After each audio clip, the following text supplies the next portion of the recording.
आज हम लोग किरण प्रकाशिकी के 40 वेरी इंपॉर्टेंट ऑब्जेक्टिव क्वेश्चन पढ़ने वाले हैं और इसको एक्सप्लेनेशन के साथ देखेंगे। और ये जो 40 प्रश्न हैं, इस प्रश्न में से लगभग 15 प्रश्न 2023 के बोर्ड एग्जाम में आने की 100% संभावनाएं हैं। तो आप इस वीडियो को अंत तक देखें और साथ ही साथ इसमें जो प्रश्न आपके सामने आएंगे उसका आंसर कमेंट करके जरूर दीजिएगा।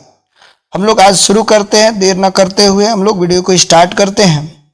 इसमें जो हमारा पहला प्रश्न जो है, प्रकाश तंतु संचार किस घटना पर आधारित है? ये संपूर्ण आंतरिक परावर्तन या पूर्ण आंतरिक परावर्तन पर आधारित है। तो इसका आंसर तो पहले से आपके स्क्रीन पर था। नेक्स्ट क्वेश्चन हम लोग देखते हैं। दूसरा क्वेश्चन है, एक वस्तु से 3 प्रतिबिंब प्राप्त करने के लिए, कितने प्रतिबिंब प्राप्त करने के लिए? तो 3 प्रतिबिंब प्राप्त करने के लिए 2 समतल दर्पणों को डैश कोण पर झुका कर रखा जाता है। तो कोण की जब बात आती है तो हम लोग 360/θ करते हैं और ये भाग देकर के जितना आता है, अगर सम आता है तो ये घटा देते हैं। तो 3 है, तो ये 4 आया होगा तो ये घटा होगा, तभी तो ये 3 बोल रहा है। तो यहाँ पर क्या करेंगे? 4। अब हम लोग जब इसको थीटा निकालने का प्रयास करेंगे तो 360 डिग्री बटा के 4 हो जाएगा। और जब इसको हम लोग कटाएंगे, 4 से कटाएंगे तो कितना हो जाएगा? 9 चौके 36, यानी कि 90 डिग्री इसका करेक्ट आंसर हो जाएगा। नेक्स्ट प्रश्न हम लोग देखते हैं। नेक्स्ट प्रश्न हमारे पास है, किस दर्पण में वस्तु का हमेशा छोटा आभासी प्रतिबिंब, ये वर्ड जो है ना ध्यान देना है कि छोटा और आभासी, छोटा भी होना चाहिए और आभासी भी होना चाहिए। तो छोटा आभासी जो है केवल और केवल उत्तल में प्राप्त होता है। नेक्स्ट प्रश्न जो है हमारे पास, तरंगदैर्ध्य बढ़ने के साथ साथ अपवर्तनांक का मान, तरंगदैर्ध्य बढ़ने के साथ साथ अपवर्तनांक का मान, इसका आंसर आप कमेंट करके बताइए। तो हम लोग जानते हैं कि अपवर्तनांक जो म्यू होता है वो तरंगदैर्ध्य के व्युत्क्रमानुपाती होता है, यानी कि तरंगदैर्ध्य बढ़ेगा तो अपवर्तनांक घटेगा, यानी कि इसका आंसर ऑप्शन नंबर ए हो जाएगा। अब हमारे पास क्वेश्चन नंबर 5 है, उसको हम लोग देखते हैं।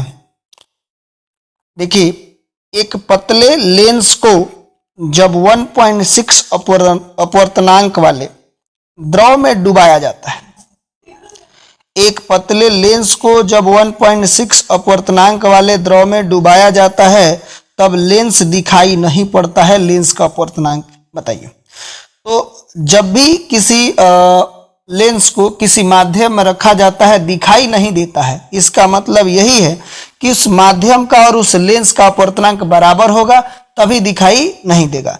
यानी 1.6 है तो इसका भी आंसर क्या हो जाएगा? 1.6 हो जाएगा।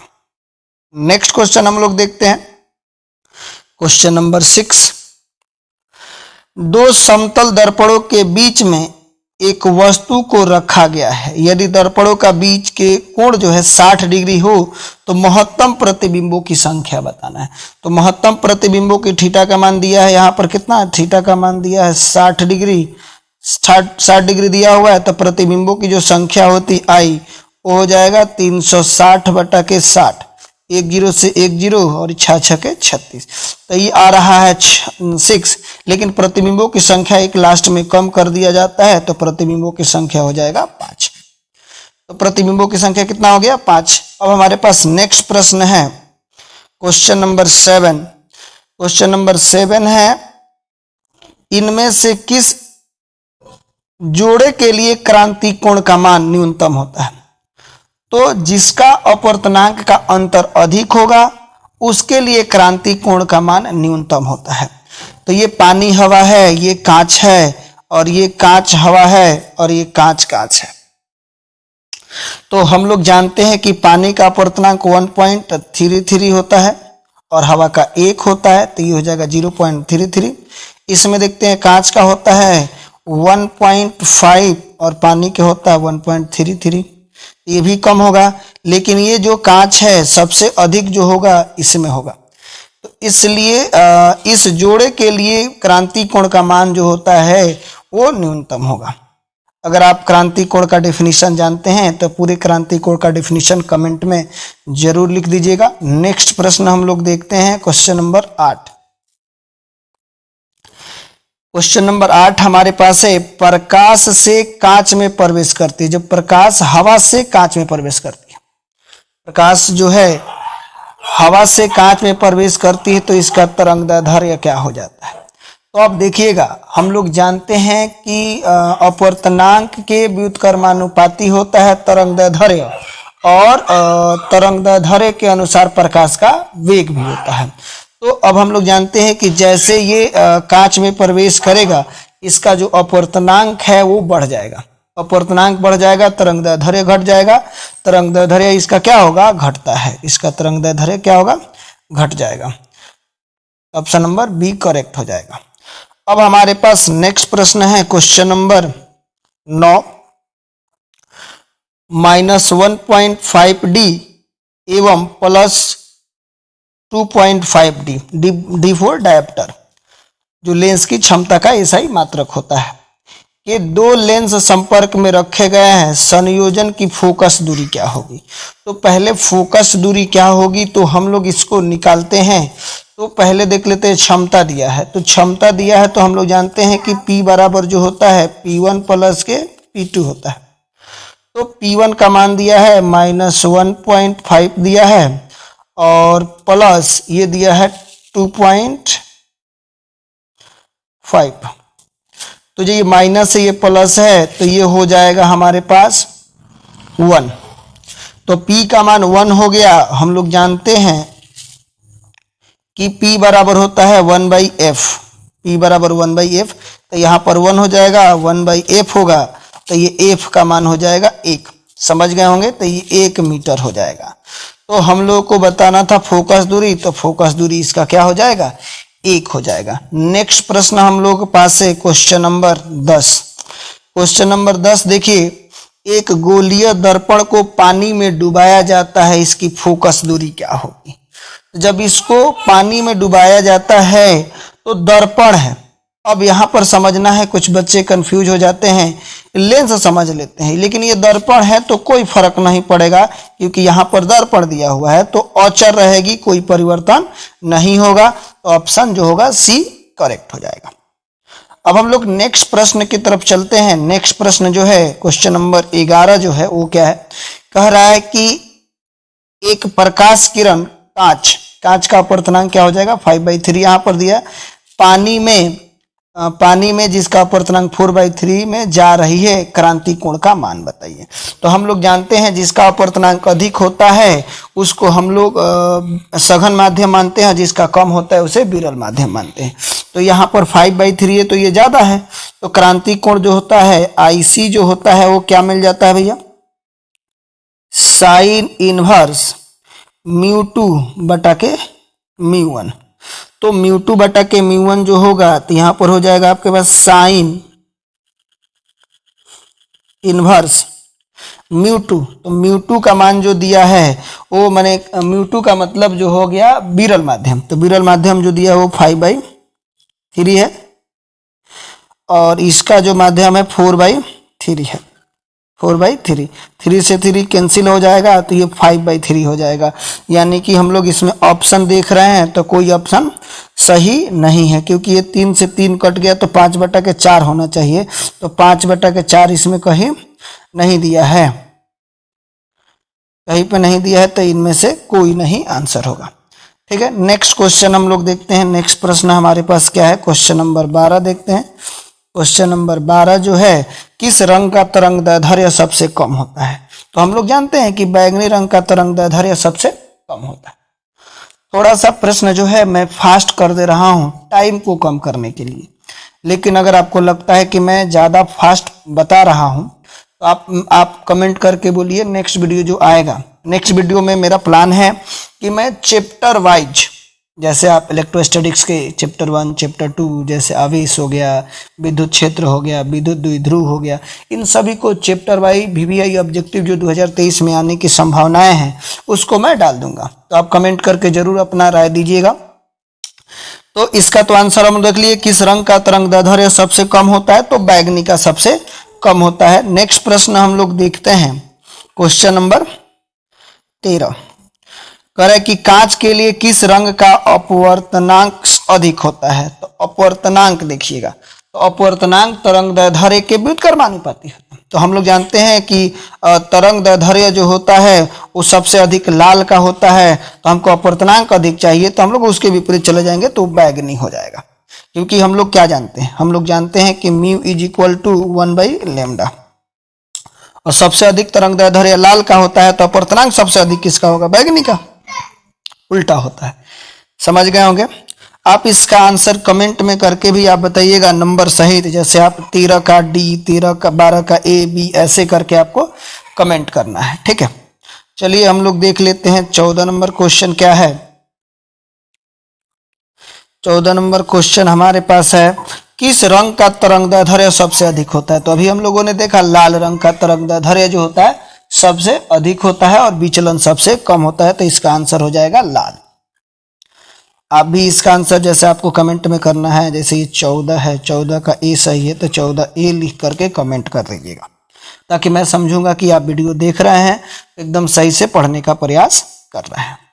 आपके लिए मेहनत हो रहा है। अगर आपको वीडियो अच्छा लगता है तो आप लाइक शेयर सब्सक्राइब जरूर करेंगे, ताकि अधिक से अधिक लोग जुड़ पाए, मेरा भी सपोर्ट हो जाए। क्वेश्चन नंबर 15 देखते हैं। क्वेश्चन नंबर 15 क्या है, म्यू अपवर्तनांक वाले पतले प्रिज्म का न्यूनतम विचलन कोण होता है। तो ये तो हम लोगों ने देखा कि म्यू माइनस के 1 इंटू के ए होता है न्यूनतम विचलन डेल्टा एम का मान, तो इसका आंसर जो होगा आंसर बी सही हो जाएगा, ठीक है। आप इसका भी आंसर कमेंट करके जरूर दीजिए। मेरे से पहले आप वीडियो को पॉज करके दे दीजिएगा आंसर। जो भी वीडियो आपके पास सामने जो प्रश्न आ रहा है उस वीडियो को पॉज कर दीजिए, उसका आंसर दे दिए, उसके बाद आप इसको देखने का प्रयास करिए कि मैं इसका आंसर क्या बता रहा हूँ, ठीक है। नेक्स्ट प्रश्न देखते हैं 16 नंबर प्रश्न है, प्रिज्म से होकर गुजरने वाले श्वेत प्रकाश का न्यूनतम विचलन अवयव होता है। तो सबसे कम तो लाल विचलित होता है ना, सबसे अधिक बैगनी विचलित होता है, सबसे कम कह रहा है, न्यूनतम कह रहा है, तो न्यूनतम यहाँ पर कह रहा है, तो न्यूनतम के लिए तो हमारे पास ऑप्शन हो जाएगा लाल। चलिए आप कमेंट करके आंसर जरूर बताइएगा। हम चलते हैं क्वेश्चन नंबर 17 की तरफ। एक उत्तल लेंस जिसका अपवर्तनांक 1.5 दिया है, 1.5 दिया हुआ है, को पानी में 1.33 अपवर्तनांक में डुबाया जाता है, तो उसका सामर्थ्य क्या होगा। तो जब भी ऐसा हम लोग करते हैं कि किसी लेंस को उससे कम अपवर्तनांक वाले द्रव में डुबाते हैं, तो उसका जो सामर्थ्य है वो घट जाता है, उसका सामर्थ्य क्या हो जाता है, घट जाता है, ठीक है। आप यहाँ पर समझ जाइए, उसका सामर्थ्य जो है वो कम हो जाता है। सामर्थ्य की बात कर रहा है, फोकस दूरी की बात नहीं कर रहा है। यहाँ पर देखना है power is inversely proportional to focus दूरी। आप इस बात को जब समझोगे तो अच्छे से इस बात को समझ पाइएगा। चलिए हम लोग नेक्स्ट प्रश्न देखते हैं। नेक्स्ट प्रश्न हमारे पास है क्वेश्चन नंबर 18, तरंगदैर्ध्य का मान बढ़ने से अपवर्तनांक का मान घटता है। अभी हम लोगों ने देखा तरंगदैर्ध्य जो होता है अपवर्तनांक के व्युत्क्रमानुपाती होता है, चाहे म्यू इनवर्सली प्रोपोर्शनल टू 1/λ। तो ये आप देख रहे हो अपवर्तनांक बढ़ रहा है तो तरंगदैर्ध्य का मान घटता है, यानी ऑप्शन बी जो होगा वो करेक्ट हो जाएगा। आपसे निवेदन है कि आपके स्क्रीन पर आपके सामने जो कोई भी प्रश्न आ रहा है उसको पॉज करिए और पॉज करके उसका आंसर कमेंट करिए, उसके बाद आंसर देखिए कि क्या हो रहा है, ठीक है। चलिए हम लोग क्वेश्चन नंबर 19 की बात करते हैं। क्वेश्चन नंबर 19 क्या है, करे 2 डायोप्टर और -3.5 डायोप्टर के लेंस को संपर्क में हो तो संयोजन की क्षमता बताइए। तो पहले ही से क्षमता दे दिया है, हम लोग जानते हैं कि P बराबर जो होता है P1 प्लस के P2 होता है, तो जोड़ देंगे, यानी कि 2 प्लस 3.5, तो ये हो जाएगा 5.5, ठीक है ना। तो ये सिंपल 5.5 हो जाएगा, क्योंकि इसमें प्लस दिया हुआ है सभी। इसमें आंसर देख रहे हैं तो कोई आंसर आपको नहीं मिल रहा है, यानी कि मेरे को लगता है कि इसमें कोई ना कोई ऑप्शन जो है ना गलत दे दिया है, यानी कि लगता है कि इसमें माइनस होगा। क्या होगा जी, यहाँ पर जो है ये माइनस होगा, ये जो आप देख रहे हैं -3, तो ये जो आपको दिया है -3.5 दिया है, तो -3.5 हो जाएगा। तो यहाँ पर जैसे ही हम लोग क्या करेंगे, माइनस यूज करेंगे, तो ये -1.5 हो जाएगा, 1.5, तो -1.5 और ऑप्शन बी सही हो जाएगा। तो ये थोड़ा सा हो सकता है कि प्रश्न का फॉल्ट है, यहाँ पर माइनस होगा। तब हम लोग जानते हैं कि संयोजन क्षमता जो होता है, हम लोग क्या करते हैं, P बराबर P1 प्लस P2। तो ऑप्शन बी अगर हम लोग को सही करना है तो उसको माइनस करना पड़ेगा, नहीं तो दूसरा कोई चारा दिख नहीं रहा है। ठीक है, अब हमारे पास नेक्स्ट प्रश्न है, प्रश्न नंबर 20 जो है वो क्या है, प्रश्न 20 की तरफ चलते हैं। आप कमेंट करके आंसर जरूर बताते रहिए। 20 जो है, प्रकाश की किरण विचलित नहीं होती है। तो जब प्रकाश की किरण विचलित नहीं होने का मतलब ही है कि जब प्रकाश किरण आयताकार स्लैब के समानांतर सतहों पर आपतित होती है तो क्या होता है, वो बिना विचलन के सीधे, जैसे आयताकार स्लैब है तो ऐसे आती है, फिर ऐसे क्या हो जाएगा, मुड़ती है और फिर इसी तरीके से निकल जाती है। तो इधर जो डायरेक्शन है वही डायरेक्शन इधर होता है। तो ये जो होता है ऑप्शन नंबर डी जो होगा वो करेक्ट हो जाएगा। ठीक है, कोई दिक्कत नहीं है। अब हमारे पास क्वेश्चन नंबर जो है 21 नंबर क्वेश्चन देखते हैं कि 21 नंबर क्वेश्चन क्या कह रहा है। लेंस की शक्ति का मात्रक क्या है? आप इसका आंसर जरूर कमेंट करिए कि इसका क्या होगा। आप जानते हैं कि इसका जो मात्रक होगा वो डायप्टर होगा। आप जरूर बताइए इसका आंसर क्या होगा। ठीक है, ओके। अब हम लोग क्वेश्चन नंबर 22 की तरफ चलते हैं। क्वेश्चन नंबर 22 है कि 10 सेंटीमीटर फोकस दूरी वाले उत्तल लेंस की क्षमता, जो एफ दिया हुआ है, तो एफ दिया है 10 सेंटीमीटर, और हम लोग जानते हैं कि जब पी बराबर जो होता है, एफ अगर सेंटीमीटर में दिया रहा है तो 100/के एफ लिखा जाता है। तो यहाँ पर अगर मैं बात करूं कि P बराबर तो 100/10, तो 10 होगा तो 1 0 से 1 0, यानी कि P जो होगा वो प्लस के 10 होगा। 10 क्यों होगा भाई, 10 डायप्टर होगा क्योंकि ये उत्तल लेंस है, उत्तल लेंस की फोकस दूरी धनात्मक होती है, इसलिए इसकी क्षमता भी जो होगी वो धनात्मक हो जाएगी। अब हम लोग बात करते हैं क्वेश्चन नंबर 23 की। क्वेश्चन नंबर 23 हमारे पास है, एक रंग दोष युक्त नेत्र इन रंगों में विभेद नहीं कर पाता। ये एक प्रकार का नेत्र दोष है, दृष्टि दोष है, जिसमें अगर जिस भी व्यक्ति को ये हो जाता है तो वो व्यक्ति लाल और पीले रंग को नहीं बता पाता है कि ये पीला रंग है कि लाल रंग है। वो बाइफरकेट नहीं कर पाता है, अलग अलग नहीं बता पाता है। ठीक है, अब क्वेश्चन नंबर बात करते हैं हम लोग 24 की। क्वेश्चन नंबर 24 हमारे पास है, जब लाल फूल को किसी हरे कांच के टुकड़े द्वारा देखा जाता है, हरे कांच के टुकड़े के द्वारा देखा जाता है, तो लाल और हरा मिलाने पर काला हो जाता है। तो आंसर हो जाएगा डी, काला।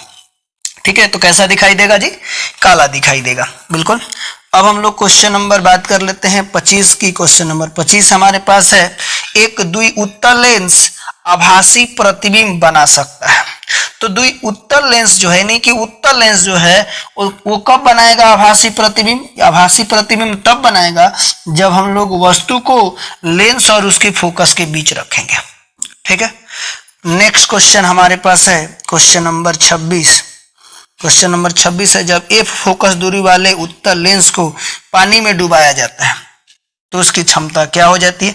तो ये क्षमता जो होती है डुबाया जाता है तो फोकस दूरी बढ़ जाती है, तो फोकस दूरी बढ़ता है और क्षमता घटता है। इसके पहले हम लोग जो प्रश्न देखे थे उसमें सामर्थ्य क्षमता पूछ रहा था, ये 4F के बराबर हो जाता है। किसके बराबर हो जाता है? 4F के बराबर हो जाता है। बिल्कुल, ये फोकस दूरी पूछा है, न कि सामर्थ्य क्षमता पूछा है। आप इससे एकदम क्लियर रहिए। ठीक है, क्योंकि हम लोग जानते हैं कि क्षमता जो होता है वो फोकस दूरी के व्युत्क्रमानुपाती होता है। क्वेश्चन नंबर 26 देखते हैं। क्वेश्चन नंबर 26 हमारे पास है 27 क्वेश्चन। क्वेश्चन नंबर 27 जो है, कांच के अवतल लेंस, यानी कि अवतल लेंस की जब पानी में डुबाया जाता है तब यह हो जाता है, तो ये क्या हो जाता है? कम अपसारी हो जाता है। कैसा हो जाता है? कम अपसारी। अपसारी मतलब पसारी। अवतल लेंस क्या करता है? प्रकाश की किरणों को पसारने का काम करता है। क्या करता है भाई? समानांतर किरण जो आती है उसको पसारने का काम करता है। तो कम अपसारी हो जाता है जब उसको अवतल लेंस को पानी के अंदर डुबा दिया जाता है। ठीक है, बिल्कुल। अब देखिए क्वेश्चन नंबर हम लोग 28 देखेंगे। क्वेश्चन नंबर 28 क्या है यदि किसी लेंस की फोकस दूरी मीटर में हो तो उसकी क्षमता क्या हो, मीटर में होगी तो P बराबर जो होता है 1/f होता है। ये अगर ये मीटर में दिया है तो बस सेंटीमीटर में दिया है तो P बराबर 100/f किस में होना चाहिए, सेंटीमीटर में होना चाहिए। बिल्कुल समझ गए। अब बात करते हैं क्वेश्चन नंबर 29 की। क्वेश्चन नंबर 29 हमारे पास है, यदि किसी लेंस की फोकस दूरी 20 सेंटीमीटर हो तो इसकी क्षमता क्या होगी। तो अभी हम लोगों ने देखा कि P बराबर होता है 1/f और ये सेंटीमीटर में होना चाहिए, तो P बराबर हो जाएगा 100 होता है, सॉरी 100/f। f का मान दिया है 20, 10 से 10, इसको घटा देंगे तो 5। अब इसमें आपको बताया नहीं है कि कौन सा है, फोकस दूरी प्लस है तो क्षमता भी जो होगी वो प्लस होगा, तो +5 डायप्टर हो जाएगा। ठीक है, क्वेश्चन नंबर बात कर लेते हैं 30 की। क्वेश्चन नंबर 30 हमारे पास है, यदि किसी लेंस की क्षमता 1 डायप्टर है तो फोकस दूरी बताइए। तो हम लोग जानते हैं कि P बराबर 1/f और ये होना चाहिए मीटर में, तो ये दिया है 1 बराबर 1/f और ये मीटर में होगा तो ये f बराबर जो होगा वो कितना हो जाएगा, 1 मीटर होगा। आंसर ए जो होगा वो करेक्ट हो गया। तो इस क्वेश्चन हम लोगों ने देख लिया। अब क्वेश्चन नंबर बात कर लेते हैं 31 की। क्वेश्चन नंबर 31 जो है, एक समान फोकस दूरी वाले दो अभिसारी लेंस को एक दूसरे के संपर्क में रखा जाता है तो संयोजन की फोकस दूरी, फोकस तो हम लोग जानते हैं संयोजन जो फोकस दूरी का होता है 1/f बराबर 1/f1 प्लस 1/f2। ये दोनों दिया है f और ये क्या दे 1/f। जब इसको बटा के जोड़ करके देखोगे तो ये आ जाएगा f/2। आप इतना काम तो कर ही सकते हैं, इसको जोड़ना, क्योंकि 1/f है तो जो आएगा ये 2/f आ जाएगा, तो उल्टेंगे तो f/2 हो जाएगा। ठीक है, अब हम लोग बात करते हैं क्वेश्चन नंबर 32 की। क्वेश्चन नंबर 32 क्या है, क्वेश्चन नंबर 3 लेंस जिनकी फोकस दूरी 20, 30 और 60 है, यानी कि इसमें हम लोग कुछ गलती कर रहे हैं। यहाँ पर होता है -30, क्या होता है -30। ये जो 30 दिख रहा है यहाँ पर -30 है। ठीक है, तो -30 है तो इस संयोजन की फोकस दूरी बताना है, तो 1/20 प्लस 1/ माइनस है तो माइनस लगा देते हैं, -1/30 और प्लस 1/60। 20, 30, 60 का एलसीएम जो होगा वो कितना हो जाएगा, ये 60 हो जाएगा। अब 20 से भाग देंगे तो 20 × 60, 30 से भाग देंगे तो -2 और ये 60 से भाग देंगे तो +1। तो ये क्या हो जाएगा, 3 × 4, तो ये 2/60 हो जाएगा। 2/ कितना हो जाएगा, 60। इसको घटाएंगे तो कितना हो जाएगा, 30। तो 1/f बराबर के 30 हो जा रहा है, तो ये क्या हो जाएगा भाई, 30 सेंटीमीटर हो जाएगा। तो करेक्ट आंसर क्या हो जाएगा, 30 हो जाएगा। आप इसको कैलकुलेशन कर सकते हैं क्योंकि बोर्ड छोटा है जिसके वजह से कुछ प्रॉब्लम हो रहा है। आप इस चीज को थोड़ा सा गौर करिएगा तो पता चलेगा। क्वेश्चन नंबर हम 33 देख लेते हैं। क्वेश्चन नंबर 33 है, दो उत्तल लेंस जो एक दूसरे के संपर्क के समतुल्य होगा। दो उत्तल लेंस की तरह ही व्यवहार करता है। ये भी बहुत आसान प्रश्न है, कई बार पूछ भी दिया है। अब क्वेश्चन नंबर 34 से देखते हैं। क्वेश्चन नंबर 34 के, ऑप्टिकल फाइबर किस सिद्धांत पे काम करता है। तो पूर्ण आंतरिक परावर्तन या संपूर्ण भी बोल सकते हैं। पूर्ण को हम लोग संपूर्ण भी, इसको क्या कह सकते हैं, पूर्ण को संपूर्ण भी बोल सकते हैं। ठीक है, क्वेश्चन नंबर 35 देखते हैं। क्वेश्चन नंबर 35 क्या है, दो लेंस जिनकी क्षमता 15 डायप्टर है और प्लस 15 डायप्टर संयुक्त करने पर इसकी फोकस दूरी बताना है। तो पहले क्षमता दिया है, फोकस दूरी निकालना है, ये बड़ी इंपॉर्टेंट है। तो P बराबर जो होता है P1 प्लस के P2, तो इसको जब हम लोग जोड़ेंगे तो 15 20 हो जाएगा। तो P हो गया 20, तो P बराबर हो जाता है 1/f और f हो गया ये मीटर में, अच्छा 100/f सेंटीमीटर में कर देते हैं। तो हमारे पास जो दिया हुआ है ये क्या दिया है, 20 दिया है। तो P का मान तो हम लोगों ने अभी निकाला 20 रख देते हैं और ये 100/f। तो अब यहाँ से इधर लेकर के आएंगे f सेंटीमीटर में, तो ये कितना हो जाएगा 100/20। 100 को अगर हम कटाएंगे तो कितना मिलेगा, 100 को कटाएंगे तो 20 × 5 = 5 हो जाएगा। तो इसका आंसर जो होगा वो कितना होगा, ये हो जाएगा। अच्छा, इसमें एक और छोटा सा मिस्टेक हो रहा है कि यहाँ जो दिया है +15 है और यहाँ पर माइनस होगा, क्या होगा जी, माइनस। तो जब ये माइनस होगा तो ये पूरी प्लान जो है वो कैंसिल हो जाएगी, ये माइनस लगाते हैं, ये जो माइनस है तो -15 होगा, तो -15 होगा तो क्या करेंगे, तो -10 हो जाएगा। तो P बराबर जो होगा -10, क्योंकि हम लोग जानते हैं P बराबर -10 हो जाएगा, 10 डायप्टर हो जाएगा।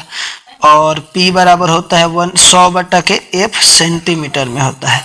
अब हम लोग देख पा रहे हैं कि ये दिया है 10 -10 और ये हो जाएगा 100/F।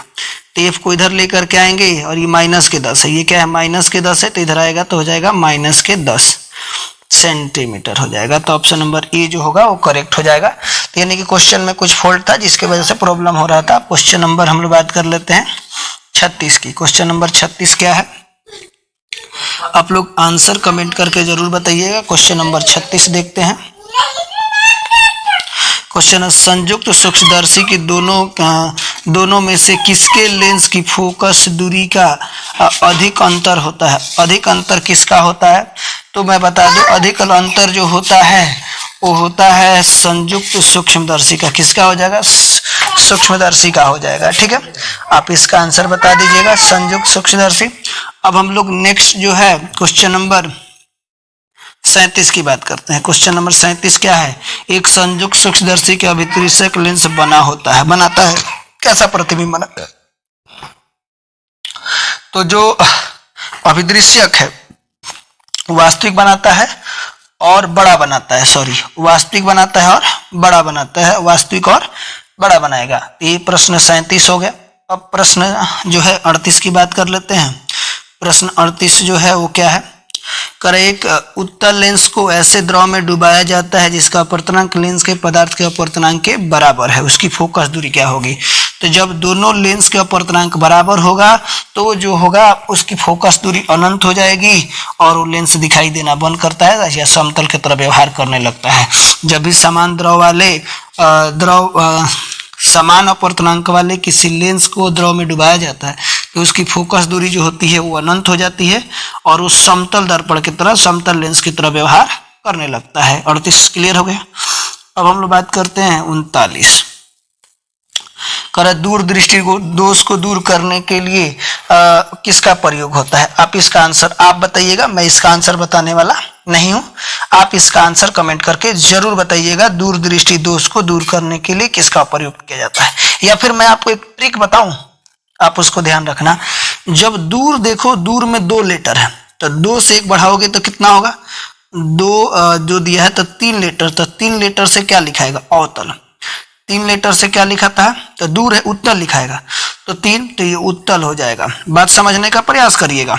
दूर में 2 लेटर है तो इसको दूर करने का जो उपाय होगा वो 3 लेटर में होगा। तो 3 लेटर से उत्तल लिखाएगा कि अवतल, उत्तल लिखाएगा तो उत्तल होगा। अगर निकट कहता है तो निकट में 3 लेटर ऑलरेडी है तो दूर करने के लिए 4 लेटर चाहिए, तो 4 लेटर से क्या लिखाएगा, अवतल लिखाएगा। कहने का मतलब यही है, दूर 2 लेटर का है तो इसका निवारण 3 लेटर में होगा।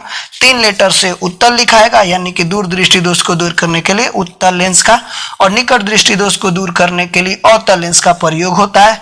अब इसका आंसर आप क्लियर बता सकते हैं। अब बात करते हैं लास्ट क्वेश्चन जो है क्वेश्चन नंबर 40 की। क्वेश्चन नंबर 40 जो है कह रहा है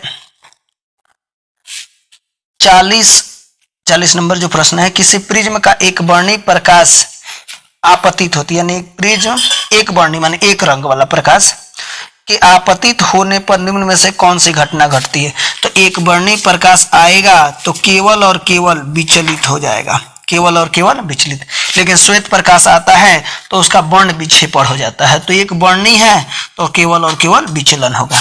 तो आज हम लोगों ने 40 प्रश्न